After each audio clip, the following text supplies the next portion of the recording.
Well, hey guys, Thorzax here. I wanted to go ahead and give you guys a little follow up, okay, on the rebuild. Okay. Now, as you can see, I got it all back together. You know, this carburetor was in impeccable shape. It really didn't have anything wrong with it. I replaced all the O-rings and the floats and all that. Take the bottom off here for you. But I got all that ready to go. These floats are discolored, but they work fine. There's nothing wrong with them. I checked the needle valve here. Making sure that it makes contact. Make sure that this was adjusted right. You do that by holding it at a 45-degree angle. And what you want to do is you want to make sure that it's not pressing down on the spring. Okay, and then that you have a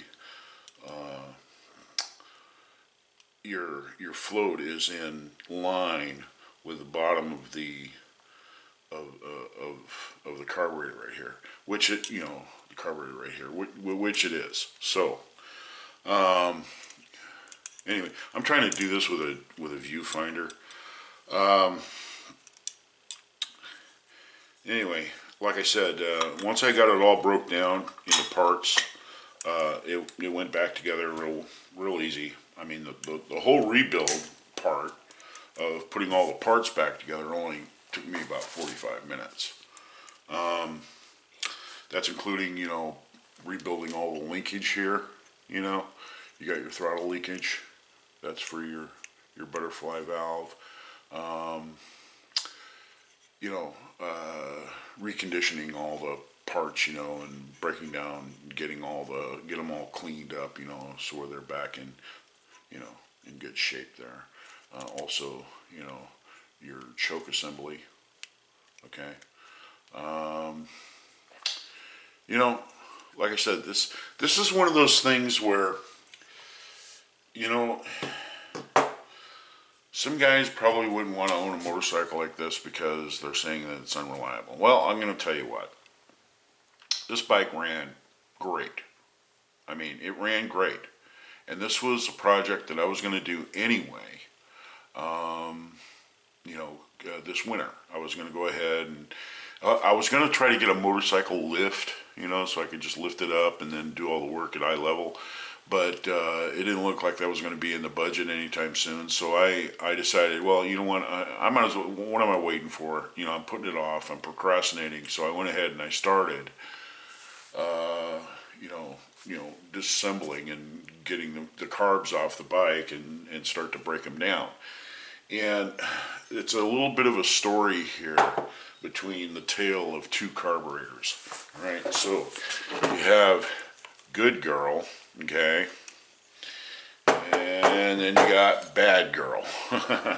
And this is the one that gave me the most problems. And I don't know why this carburetor was in such, you know, degraded shape as that carburetor.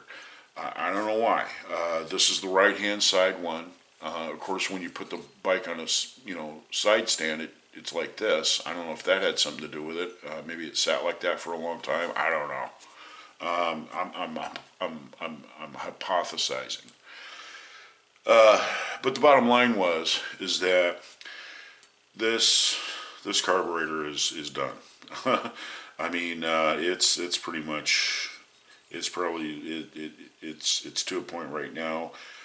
It was funny though. The bike ran fine. I mean, I'm glad I did this, but the bike ran fine. It was reliable. I mean, started right up and go. What happened is right down in this area, right here.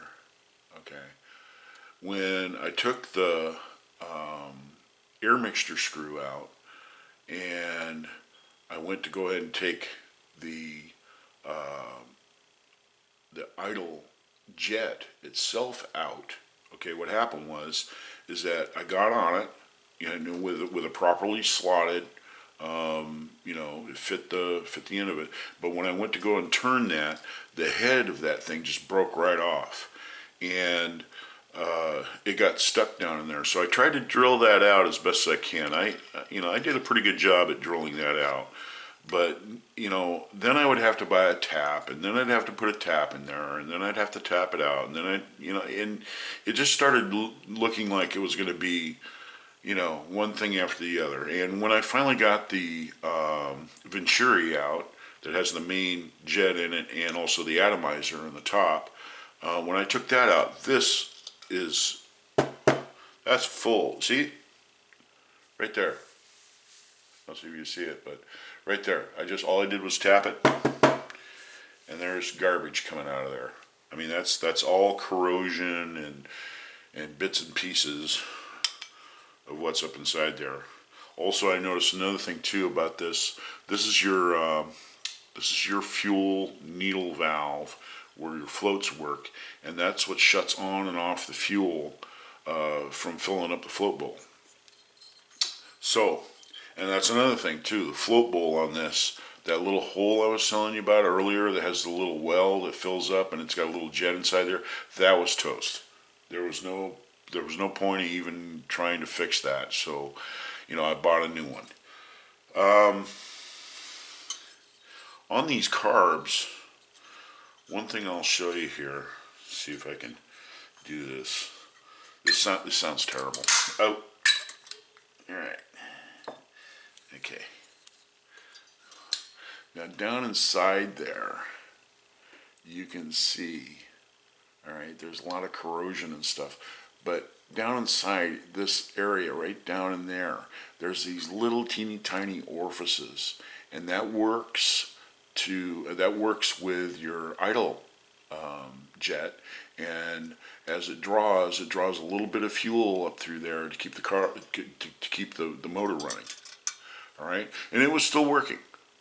However, this is not long for this world before it was going to start giving me problems. Okay, so you know, live and learn. Now I called a BMW outfit that's in Ohio, and I went ahead and I said, hey, I need a right hand side Bing carburetor, and I got the number off the side and everything like that, and I gave it to him, and he was able to find one that's, you know, in really good shape. So he's going to go ahead and send me another valve body, and it really wasn't that expensive. You know, it wasn't too expensive. Where it starts getting expensive is when you start replacing all these other parts, these smaller parts. That's when it starts getting expensive. Because, you know, when you start replacing jets and things, those are all machined out of brass and all that, and that it adds up. Believe me, it adds up. So anyway, this was Bad Girl. So you got a good girl. You know, that's like new. That's ready to go. I mean, that'll fit on there and just be you know, just like a brand new carburetor.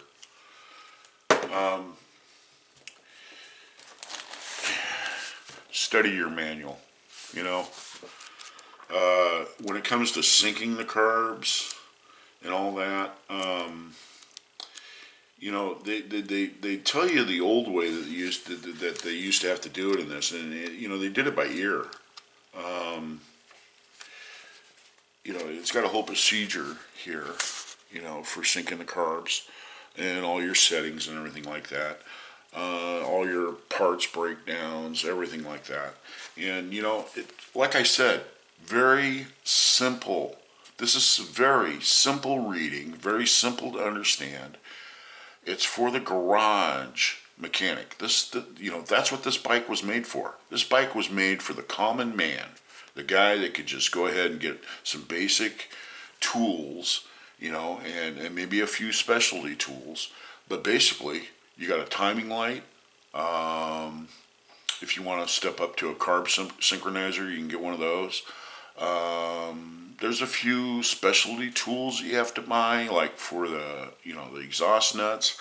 There's one for the front wheel hubs. I had that one made.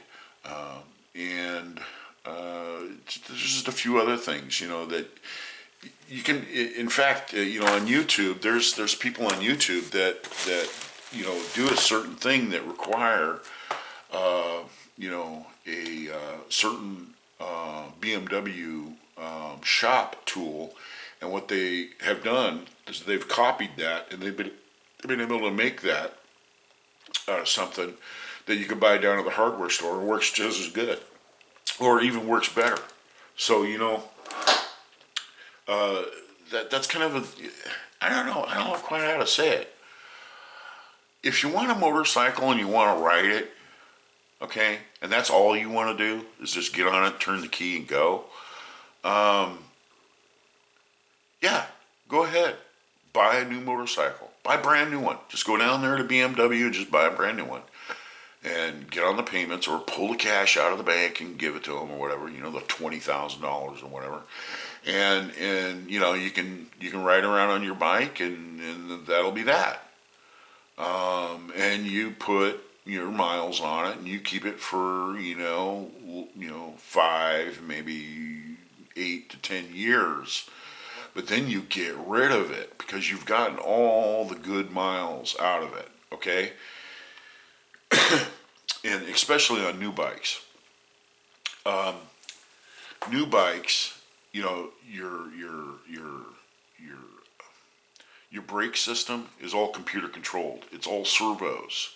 Okay, you don't have the cables and all that other stuff. With my bike, if I have a problem with my brakes, I can go right up to the handlebar, follow the cable all the way down to where it actuates the brake, and go, well, it's not the cable. I can see everything mechanically that it does, and I know how it's wearing and what it's doing, and I can fix that if there's something wrong with it,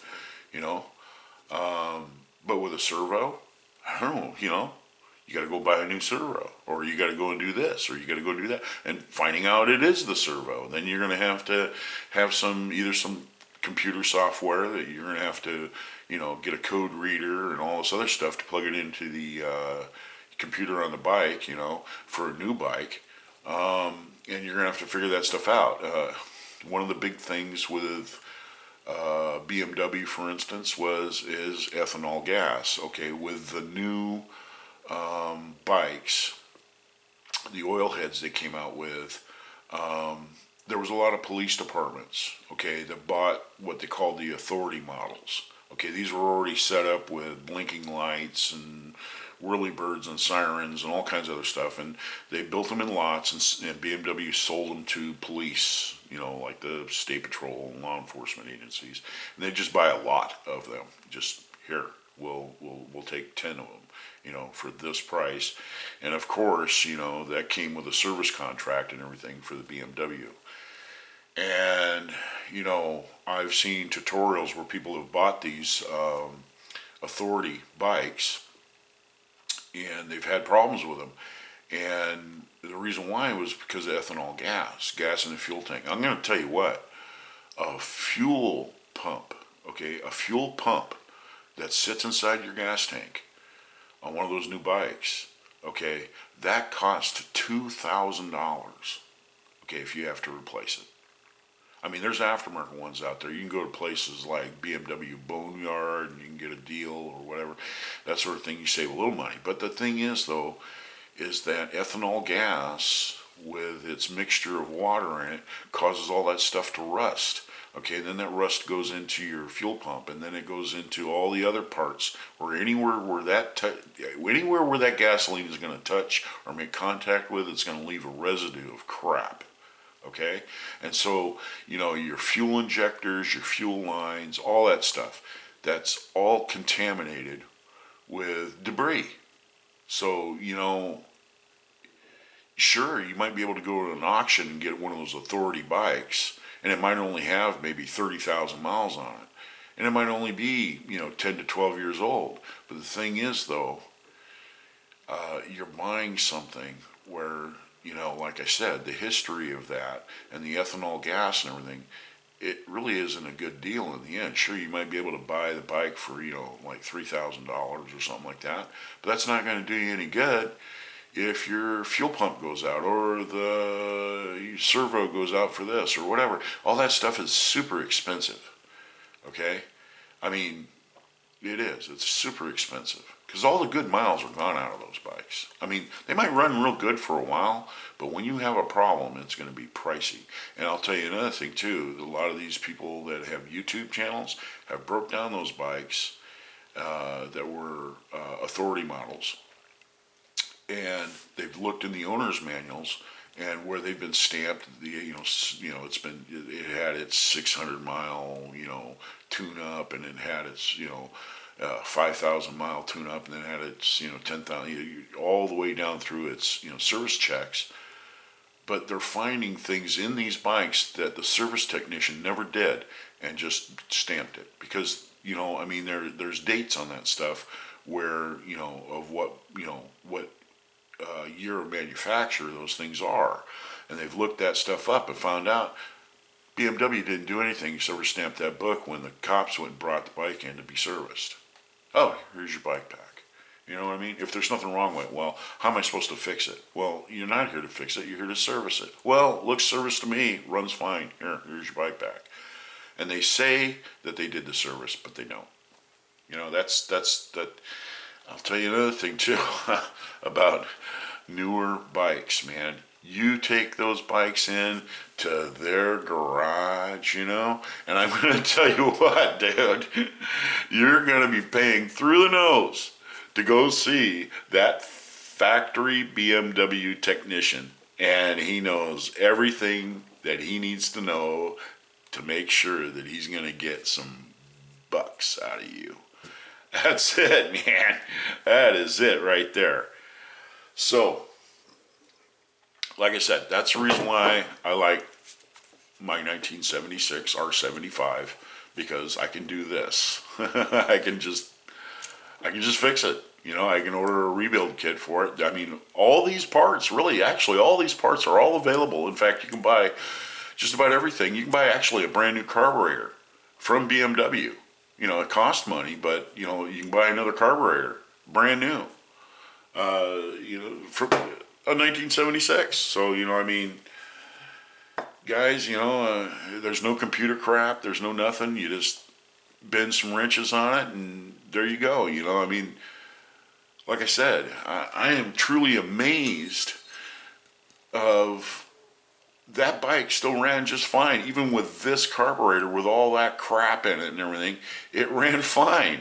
This was a maintenance thing that I was going to do, not a repair.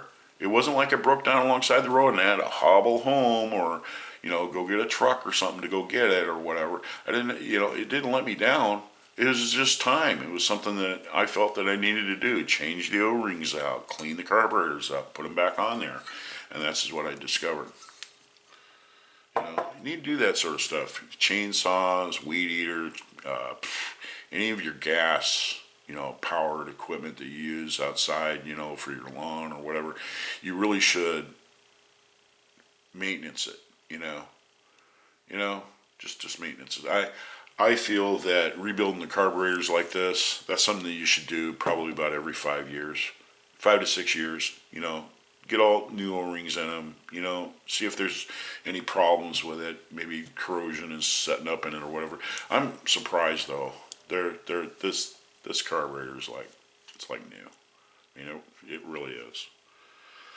So, anyway, I wanted to, I don't know, kind of throw that at you. That's my thoughts. Maybe if you're looking for a motorcycle, you might want to go around and look at some of the vintage stuff. That's what I did. I always wanted a BMW, okay, because of the quality.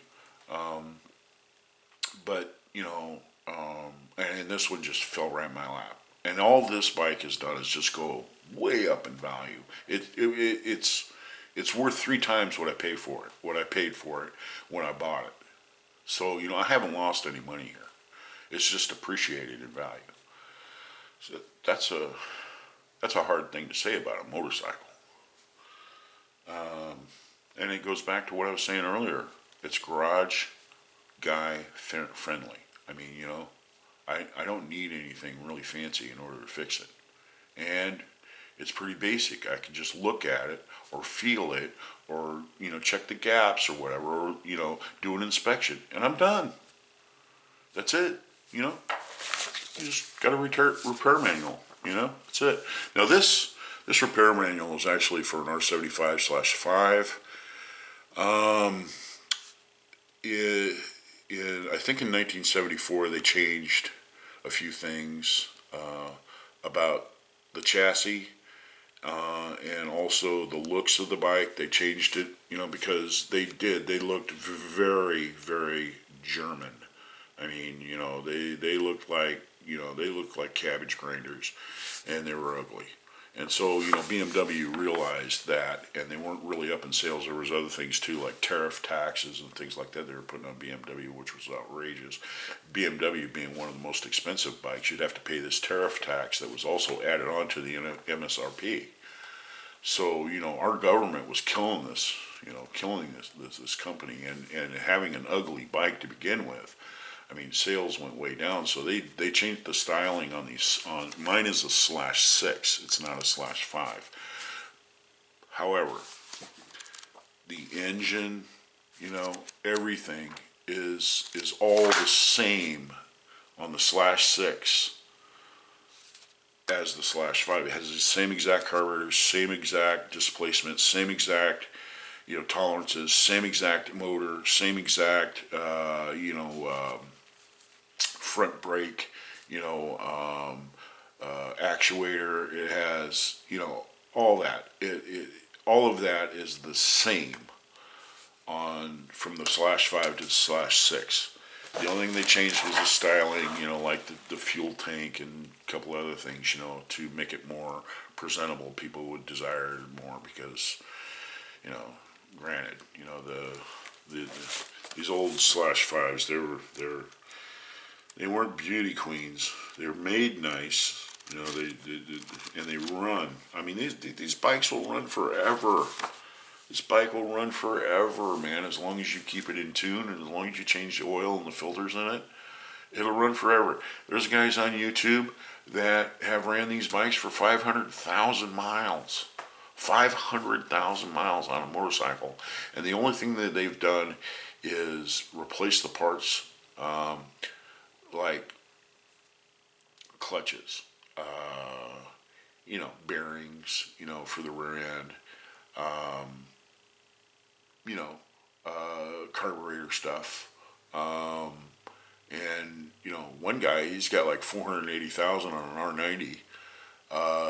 He's got, like I said, all his miles on it. The only thing he's done on it is right at about, 250,000 miles, he pulled the heads off, and he decided to go ahead and recondition the heads. He did that, but at the same time, he decided to pull his cylinders and his pistons off, and he found that they were still within tolerance, but he bought new pistons and had it bored out, and he bought a whole new thing there. Went one size up on as far as the bore out. But, like I said, 480,000 miles is what he's got on that bike, and that's all he's done to it. I mean, that's saying something. I mean, he bought a new rear differential at like 200,000. He bought a new one. Well, it was used. It was new to him, but he put it on there, and he's been running that one ever since. And there really wasn't anything wrong with the old one, because the old one, the only problem it had was that a couple of the splines got messed up. Where it engages, with the rear tire, with the rear hub, it fits, it's got a socket type fit, and those little splines right there got a little messed up. So he decided to change that out, and that's it. Otherwise, that's it.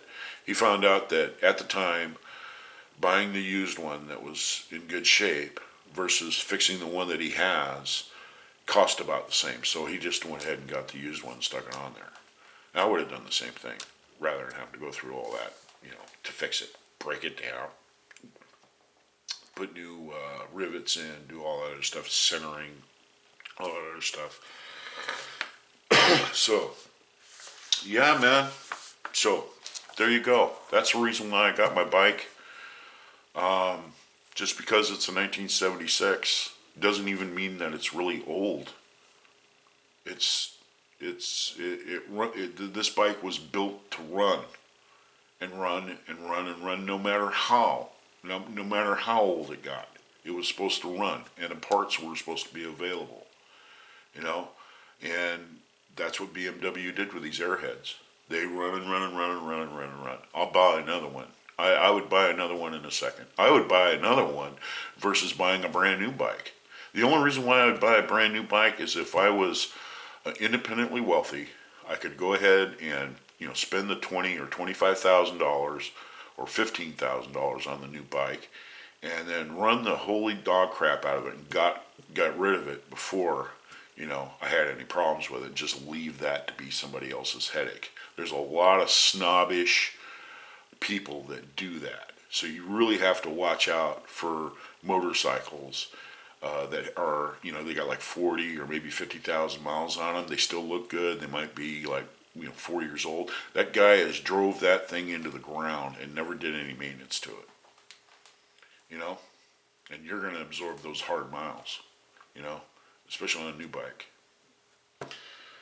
These Airheads, you can tell. You can tell the wear and tear on them just by looking at them. No computer, no software, no EPA crap, to deal with. And there you go. Anyway, so I wanted to go ahead and show you the end product, which was real cool. Got that all done. There you go. And when I get my new valve body, I'll go ahead and I'll put all the parts in that, and then I'll have an extra set of carburetors for my vintage bike.